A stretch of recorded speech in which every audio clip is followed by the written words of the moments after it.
gentlemen, if you want to turn back the clock on aging, but like me, you're worried that you just don't have the motivation required to make the necessary changes to your lifestyle, then you'll want to watch this video. This is the third and final video in my series on motivation, and in it, I will discuss the various strategies that I've used and continue to use to this day to stay on track and keep my motivation high. I'll be talking about things like recording your progress, extrinsic versus intrinsic motivation. I'll be talking about things like the cost-benefit calculation, you know, the pain versus pleasure, the cost versus the reward. And finally, I'll be talking about an intrinsic belief in yourself. Just, you know, the fact that the belief that I can do this. You know, if these strategies will get you there. If you're anything like me, then you're probably excited about the prospect of turning back the clock on aging. But you're worried that you just don't have the motivation and the discipline to get there. I've tried countless fitness programs in the past, and although I always started out really strong in the beginning, I always wound up bagging them because my motivation failed.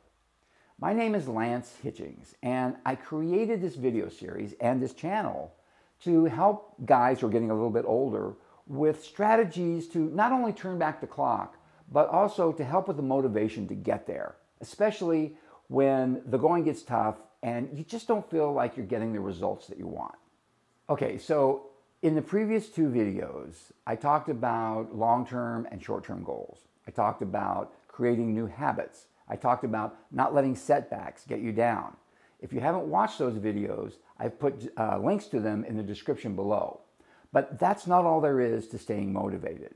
There's a few other factors involved, and one of them is progress, or more specifically, recording your progress. Now, let me start out by saying that progress comes in fits and starts. It's not a steady state. You'll make progress, and then you won't make progress. You may even have setbacks, even though you haven't skipped any workouts or cheated on any meals.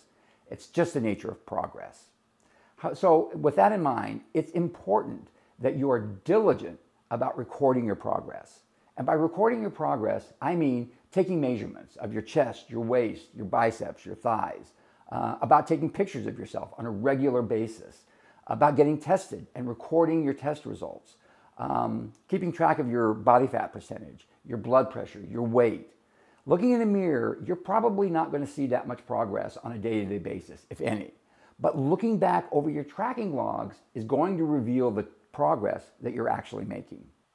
And progress equals a big boost in motivation. When you see how much progress you've made in the past, it's a lot easier to stay motivated.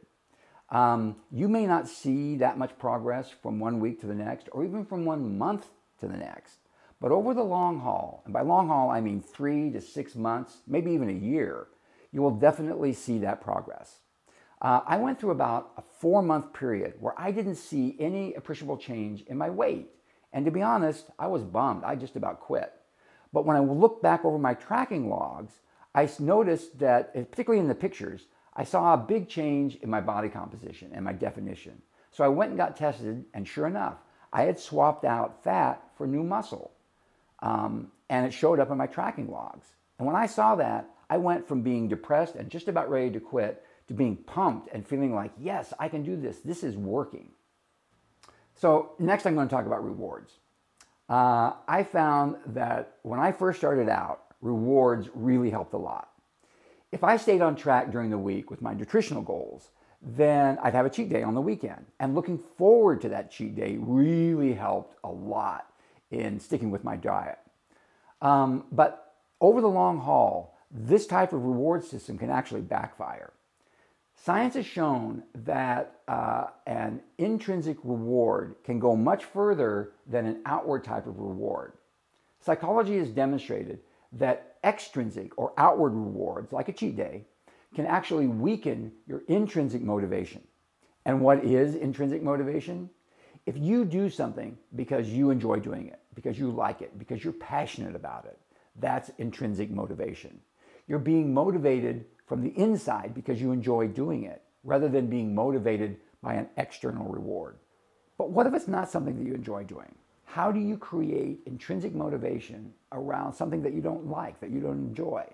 So, for example, for me, it's working out. I do not like to work out. So how do I create intrinsic motivation around working out? Well, that's where the cost-benefit calculation comes in. Eleanor Simpson and Peter Balsam of the New York Psychiatric Institute studied motivation. And in 2016, they published a paper called The Behavioral Neuroscience of Motivation. And in it, they laid out a concept which closely aligns with a long-held belief of my own, which is that in every action that we as human beings take, there are two motivating factors. One is the avoidance of some type of pain, and the other is to gain some type of pleasure. So sometimes you have to endure the pain in order to get the pleasure.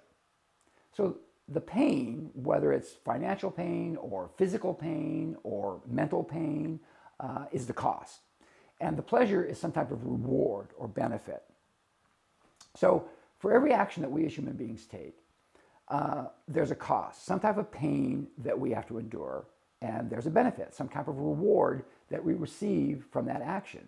So for every action, there's a cost that we must pay in order to get the reward, some kind of sacrifice that we have to make in order to get the benefit.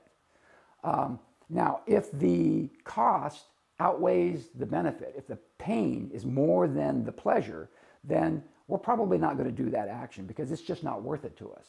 But if the pain, or if the pleasure is more than the pain, if the benefit outweighs the cost, then we're probably going to engage in that action because it is now worth it to us. So for me, after a year and a half of working out and eating right and turning back the clock, I now find that I have more energy and more strength and more endurance. I feel better. My bodily functions work better. I look better. My health is way better. And I find that I can do the things that I love to do with more focus and more vigor and more enthusiasm than I had a year and a half ago. So if I take all of that stuff and I put it on the benefit side of the ledger, and then I take all of the pain that I've endured from doing workouts that I did not want to do, and from eating the right kinds of foods instead of the foods that I love, and I put all that on the cost side of the ledger, the benefits far outweigh the costs. There's no comparison. And those benefits began to make themselves known within about a month of starting the program. So it did not take long at all for the cost-benefit calculation to start producing results for me and to generate motivation. And the final piece of this puzzle is something called self-efficacy, which is the belief that I can do this, that it's a belief in myself and my ability to attain anything that I set my mind to. About 40 years ago, a very wise man told me that if I argue for my limitations, they're mine. That I set my own limitations by believing in them, by believing in those limitations. If I don't believe that I can do something, then I can't do that thing. It's only by believing in myself and my ability to do something that I have any chance of accomplishing anything. Let me put it another way. I believe that I already know what I can do and what I can do. And anything that I can do or ever will do, I already know that I'm fully capable of accomplishing those things. And anything that I can't do, anything that is beyond my grasp, that is too difficult for me to achieve, I already know that I can't do those things. So the first step in affecting change is to change the belief that I can't do something into a belief that I can do this thing. Now, you've all heard the cliches. Take accountability for your own life. What goes around comes around. There are no accidents. Make your own reality. And the thing is, they're all true. Only I have the ability to affect any change whatsoever in my own life. Nobody else.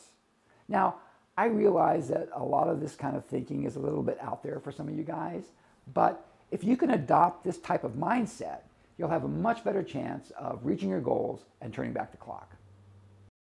Okay, so to recap the last 3 videos, use the power of habits to create new behaviors instead of relying on the increasingly weak willpower. Now for me, this single motivational concept took me further than all the other concepts combined. Use short and long-term goals to get a boost in motivation from having attained those goals. Don't let setbacks get you down. Just jump right back in the saddle and forge on ahead. Keep a log of your progress and refer back to those logs just to see how far you've come whenever you feel like your motivation is flagging. Use rewards like a cheat day, but don't come to rely on them. Instead, use intrinsic motivation to keep you on track by using the cost-benefit calculation. And finally, just believe in yourself. Know that you've got the power to do this, that the longer you stick with this program, the easier it'll become. I hope that these videos have provided some measure of inspiration for you guys. These are the strategies that I've used for the last year and a half to stay on track. And if I can do it, so can you. If you enjoyed this video, then please subscribe to my channel. Share it with your friends and on your social media. Hit the like button and hit the bell to be notified when I post a new video. And as always, thanks so much for watching.